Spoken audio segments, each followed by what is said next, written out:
when the tornado hit it, it must have thrown it on its roof. All mashed in and destroyed.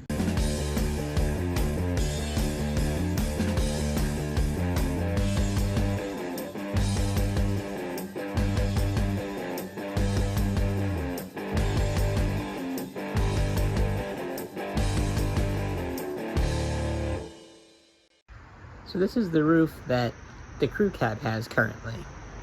And it's just a little beat. I don't know if I can save that. Plus there's rust holes in it from where the water pooled in the dents and divots and just kind of ate through there for years. So I'm gonna try something else. I got something else up here that I'm gonna see if I can use. So Pop still has this from when we did this. I don't know why it's still up here in the woods, but it is. So I'm gonna take this roof skin. I already started. I got to about here before my first blade broke. Not bad. But I'm gonna put the camera up, do the rest of this. Maybe I'll have a third brake light. That would be funny, but we'll see.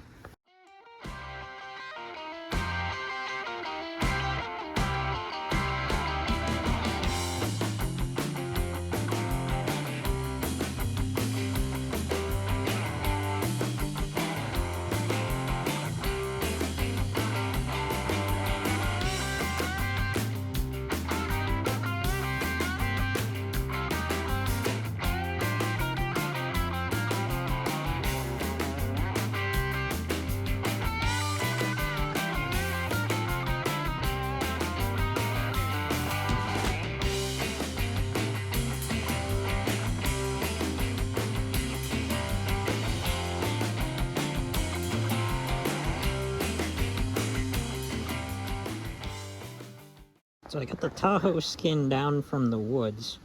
I'm gonna cut off a bunch of the inner structure because I don't really need it. I might leave these two for the center of the cabs over there. But those are bent and in the way. And then this is way too big and in the way. So I have to cut this off and then cut that off. And then probably get some measurements on width and length and see what I need, because I don't know, I don't think I need the full width. We'll see. Maybe the length.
So I got the Tahoe roof somewhat prepped. You can see all my scrap down here. That was pretty much the inner structure here that came up to meet the quarter panels that I don't need. I'm leaving these center bars in because I might need those. And I don't need the full length. I need pretty much from here to about here is what I measured from the roofs of the cab. And then I don't need the full height. I'm going to take off like an inch on each side, I believe. So it's going to come out to like right here on both sides, because that's where the curvature of the cabs will meet this roof. Now, I wanted to use this roof because it already has these divot areas. I don't know what you call them. They're the little valleys in there to strengthen up the roof. It's way better than just putting a flat piece of sheet metal. Plus, it has these two nice cross pieces right here that I could also use to strengthen up the length of the cab. So now my next job is to clean up pretty much these bent cross braces and stuff like that, and then take off these trim bezels. It's a bunch of flathead screws and stuff right here. Take off these trim bezels so I can put a cross piece between this pillar and that pillar. And then I'm going to go from up here to the body frame down there, and then also from the A pillar down to the body frame. And what this is going to do is it's going to help the cab keep its shape when I come back here and I cut the back off this whole cab and pull it back, because this whole thing is bent in a whole lot, and I'm making it a crew cab, so I don't need this, whereas this one here is nice and straight. So I'm using this one as the rear one, and then this one's gonna probably be a wall hanger or something.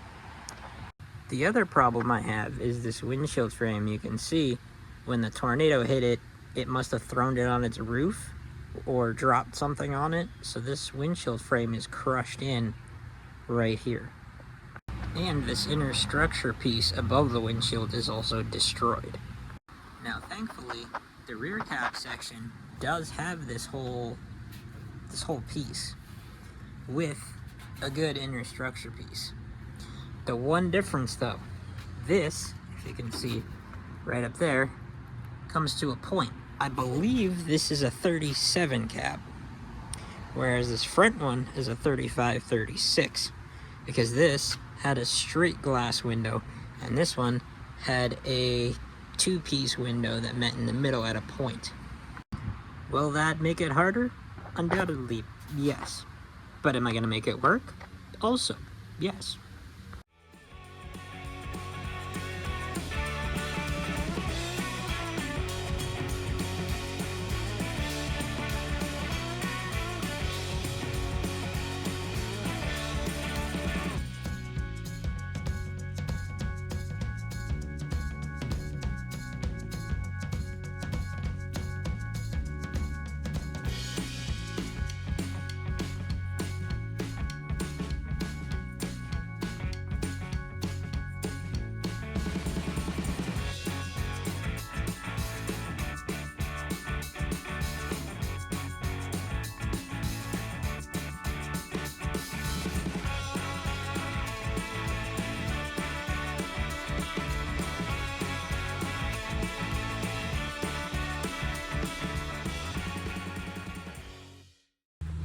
I don't really know what this is.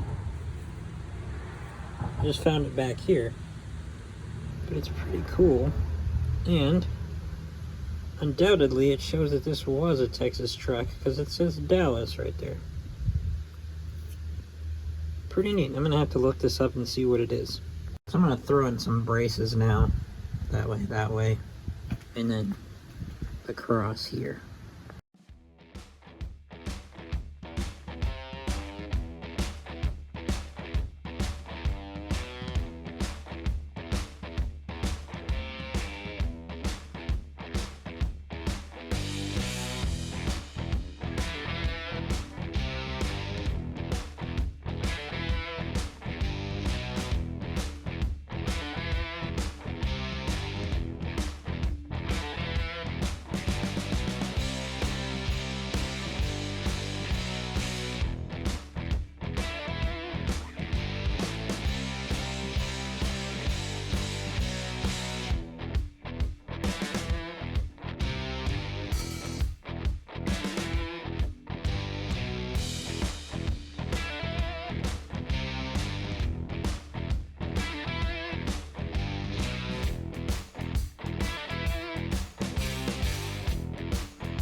Well, my camera died, so I probably didn't catch that part, but I hope I caught the big part at the end, cutting off the rear. This is tacked in place for now. Obviously the lines aren't... Actually, the lines are pretty darn close. They're not perfect, but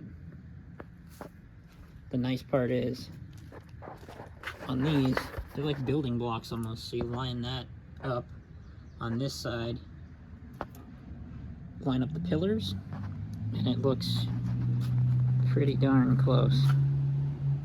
It's a little low, but I can bring it up a little bit. It's fine. Also, these hinges aren't exactly loose. They need a little bit of help. So I'll be soaking them and heating them to get them to work again. But you can see pretty much what I'm going for, right? I need to, because this door has the curve up to meet the cowl. This one did too, so I'll have to make that meet up down there. And then start making the window frame and the roof. This is the good rear cab. I think you saw me take that off.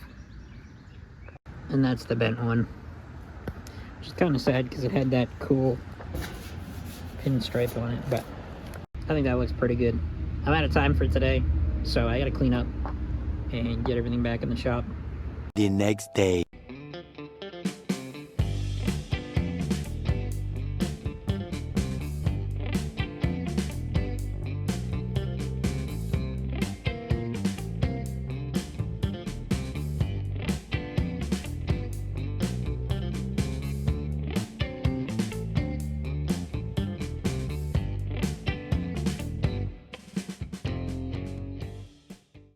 Well, I cut the eyebrow off that one to use on this one. It's a little rusted, so I'll have to fix it, but it's not all mashed in and destroyed. I get that door tacked in place and vice gripped in place, and then I threw this second cab up there. Obviously, I need help because these lines aren't right, and this is too heavy to hold in proper position and tack weld in place. And this whole rear cab and the whole rear of this cab need fixing and massaging to get back into shape properly. But that's what I'm going for. Bit of a crew cab. I'm gonna have to figure out how to make this window opening straight up and down and go over like that, and then fill in this area here.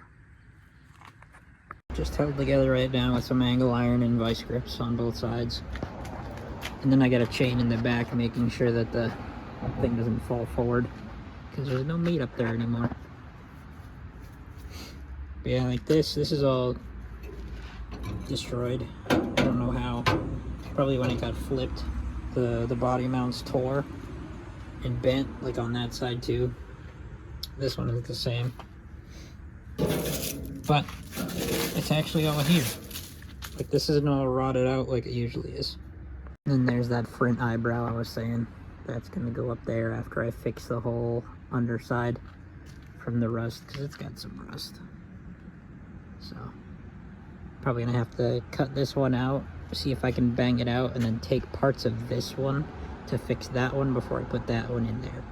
It'll be a process. But I think that's where I'm gonna leave this one. Got it all mocked up. Looks pretty cool, I think, anyway. But yeah, I gotta go clean up and get ready for work now. So thanks for watching, and I'll see you in the next one.